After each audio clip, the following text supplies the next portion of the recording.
Keduanya sudah kami konfirmasi dan sudah kami teruskan, hanya saja untuk Pak Ganjar itu berhalangan hadir, nanti akan dijadwalkan ulang dengan penyidik, kami juga sudah koordinasikan dengan penyidik. Yang kedua Pak Asif Saputra sudah mendapatkan surat tugas dari Universitas Trisakti untuk menghadiri pemeriksaan, namun jadwalnya memang masih akan disesuaikan. Hanya saja untuk yang Profesor Aceng Ruhendi Saifullah, beliau adalah ahli linguistik forensik dari Fakultas Pascasarjana Universitas Pendidikan Indonesia, Bandung. Tadi sudah hadir, sudah juga menyerahkan surat tugas dari kampusnya. Beliau akan memberikan keterangan berkaitan dengan ahli bahasa spesifikasi linguistik forensik terhadap 3 persoalan sekaligus yang memang sudah kami sampaikan pada beliau. Pertama, apakah pertanyaan-pertanyaan seputar ijazah Joko Widodo yang sempat ditanyakan oleh klien kami yang hari ini pejuang-pejuang kita mendapatkan status tersangka, termasuk Pak Roy, Pak Rismon, Bu Tifa, Bu Kurnia, Pak Rustam, juga Pak Rizal Fadilah, yang bertanya baik ke Yogyakarta maupun ke Solo pada tanggal 15 dan 16 April 2025 yang lalu, itu termasuk tuturan atau ujaran yang masuk kategori dapat dipidana. Nah, walaupun kami sudah mendapat penjelasan bahwa tuturan-tuturan itu bersifat mempertanyakan, jadi tidak mungkin bisa dikualifikasikan sebagai suatu pidana. Dan saat itu sebenarnya pertanyaan-pertanyaan itu sebenarnya simpel bisa dijawab oleh Saudara Joko Widodo ketika datang ke Solo dengan menunjukkan ijazahnya, maka akan selesai. Namun sayangnya saat itu Saudara Joko Widodo menyampaikan kepada klien kami, tidak ada kewenangan kalian menanyakan ijazah saya, tidak ada kewajiban kami untuk menunjukkan ijazah yang saya miliki. Nah, karena itulah kemudian pertanyaan-pertanyaan ini tidak terjawabkan. Maka masuk kepada peristiwa yang kedua. Peristiwa kedua yaitu apa? Ya ini upaya untuk memberikan jawaban atas pertanyaan-pertanyaan seputar ijazah itu yang dilakukan oleh klien kami. Baik Pak Roy Suryo dengan pendekatan ELA-nya ya, Error Level Analysis, juga juga oleh Dr. Rismon Syani Paresolan dengan kemampuan digital forensiknya, termasuk oleh Dr. Tifauzia Tiasuma dengan keahlian fisiologinya untuk menganalisa sejumlah dokumen-dokumen yang dimiliki, yang diklaim itu milik Joko Widodo. Apa itu?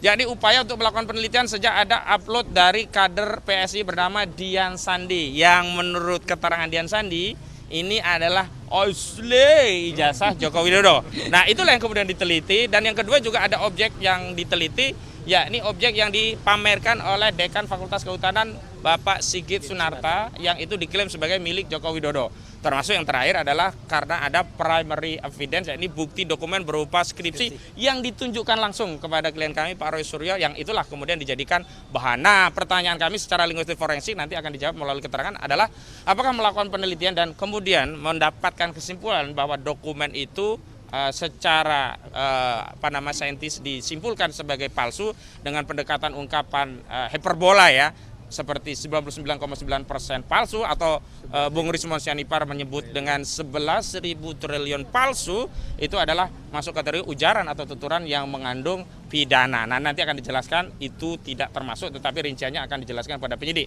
Dan yang ketiga adalah melakukan amplifikasi. Kalau amplifikasi itu adalah ketiganya ya, baik di klaster 1 dan klaster 2 itu dua-duanya maksud saya, itu sama-sama mengamplifikasi hasil temuan itu, menyampaikannya kepada publik dengan harapan setelah muncul penelitian dan diamplifikasi disampaikan publik, ada challenge, ada penelitian pembanding yang setidaknya mengcounter atau bahkan bisa membatalkan kesimpulan akhir. Tapi faktanya sampai hari ini tidak ada penelitian yang bisa mengcounter, apalagi membatalkan kesimpulan yang sudah dibangun oleh Dr. Roy Suryo dan Dr. Rismon Syanipar, sehingga tidak ada suatu kesalahan apapun bagi sebuah penelitian yang menyampaikan hasil penelitiannya, kendati kesimpulan itu tentu tidak menyenangkan Joko Widodo. Nah, karena itu yang terakhir saya menghimbau kepada Saudara Joko Widodo, janganlah menghabiskan waktu, pikiran, dan tenaga, bahkan kondisimu yang masih sakit, untuk keliling ke 38 provinsi atau keliling ke 514 kabupaten ataupun kota, bahkan menyambangi 7.000 kecamatan. Cukup datang ke pengadilan di Surakarta atau cukup tunggu nanti di persidangan pidana. Tapi yang jelas di pengadilan Surakarta itu sudah jelas ada agenda pembuktian yang semestinya tergugat dalam hal ini Joko Widodo bisa datang memberikan buktinya untuk mengkonfirmasi bahwa ungkapan yang dia menyatakan akan menunjukkan ijazahnya kalau diminta hakim itu bisa dibuktikan, bukan omon-omon, bukan pembohongan publik, tapi faktanya ternyata itu tidak juga dilakukan. Kalau dalihnya ijazah itu disita oleh Polda Metro Jaya, yang jelas Joko Widodo sempat menjanjikan ijazah SD, SMP, SMA sampai S1 akan ditunjukkan. Nah, setidaknya masih ada ijazah SD dan SMA yang bisa ditunjukkan di Solo, karena yang disita hanya S1 dan S2. Dan yang jelas semestinya bisa ya penyidik mengantarkan ijazah itu sebagai sebagian dari upaya pembuktian Joko Widodo di Pengadilan Negeri Surakarta untuk membuktikan bahwa ijazah itu apakah bisa dibenarkan setelah ada pembanding dari Pak Taufik dan kawan-kawan yang melakukan gugatan begitu. Bukan kemudian dengan dalil itu sedang disita tidak bisa ditunjukkan. Padahal sebelumnya ketika gelar perkara khusus toh ternyata bisa dibuka segelnya, bisa ditunjukkan barangnya. Kenapa untuk kepentingan pro justisia itu tidak dilakukan? Sederhana saja, kalau 5 penyidik saja bisa mengantarkan Eli Danati, Egy Sujana dan juga siapa? Damai Ari Lubis datang ke Jokowi ke Solo minta pengampunan dan mendapatkan hadiah SP3, tentu saja sangat mudah bagi penyidik untuk mengawal bukti itu untuk ditunjukkan ke pengadilan. Kalau benar pertama Joko Widodo konsisten dia akan menunjukkan ijazahnya di pengadilan. Kalau benar yang kedua konsisten bahwa ijazah itu tidak bermasalah. Nah, karena berbelit-belit tidak pernah mau ditunjukkan, tidak juga pula dibawa ke pengadilan, maka jangan salahkan seluruh rakyat, bahkan dibenarkan seluruh rakyat kalau hari ini makin meyakini ijazah saudara Joko Widodo itu palsu. Begitu. Bahkan meminjam ungkapan Rismond Sianipar, boleh jadi rakyat pun mengatakan 11.000 triliun persen palsu. Itu pengantar dari saya. Ada dari Mas Roy dulu, silakan. Oh, ada pertanyaan? Kan ini udah tambah 1, hingga saat ini sudah berapa jumlah saksi ahli yang diajukan yang telah diperiksa oleh penyidik Polda? Ya, sebelumnya dengan Bang Refli itu ada 1, 2, 3, 4, 5, 6. Jadi 6 ahli dan saksi, tetapi masih ada ahli dan saksi yang lainnya. Jadi kalau kita menggunakan representativitas kan dari penyidik itu kan mengajukan 22 ahli. Kami berencana 22 juga. Jadi baru sekitar baru di bawah 10 lah ya.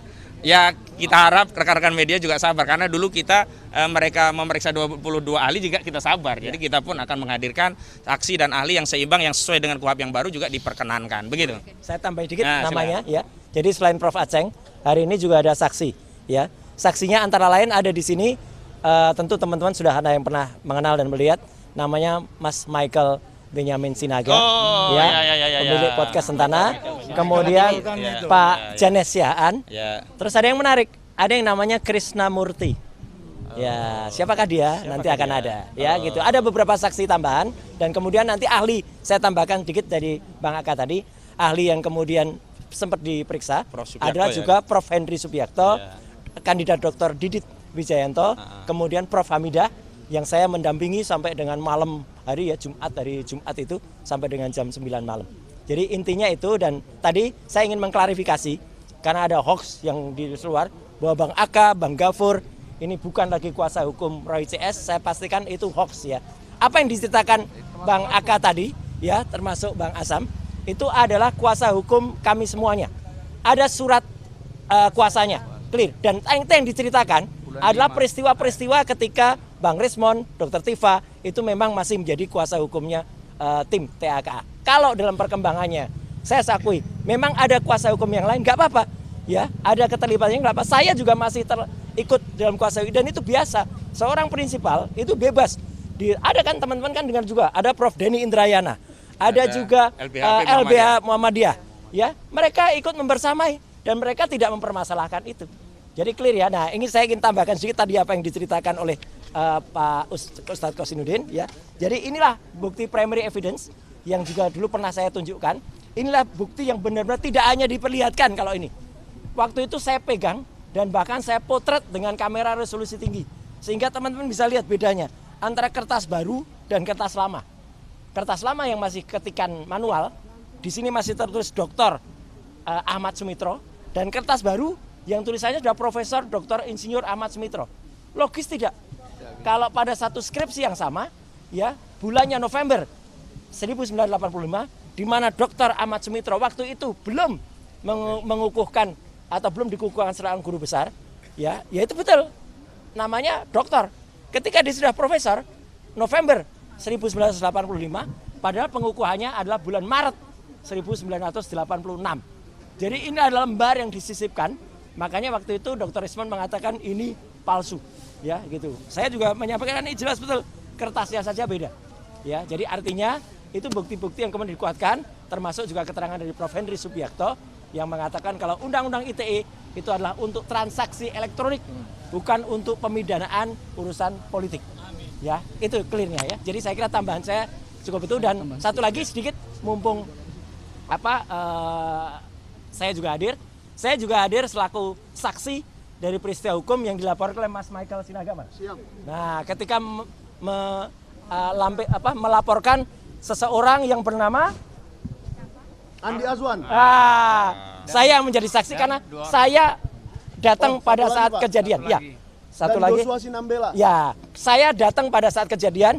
Yang pertama saya ada hadir di salah satu TV yang studionya waktu itu ada di Sarinah. Sarinah. Tapi sekarang studionya udah pindah ke Ring 1. Ya, satu lagi yang studionya ada di Kebun Sirih. Ya, yang waktu itu saya juga hadir.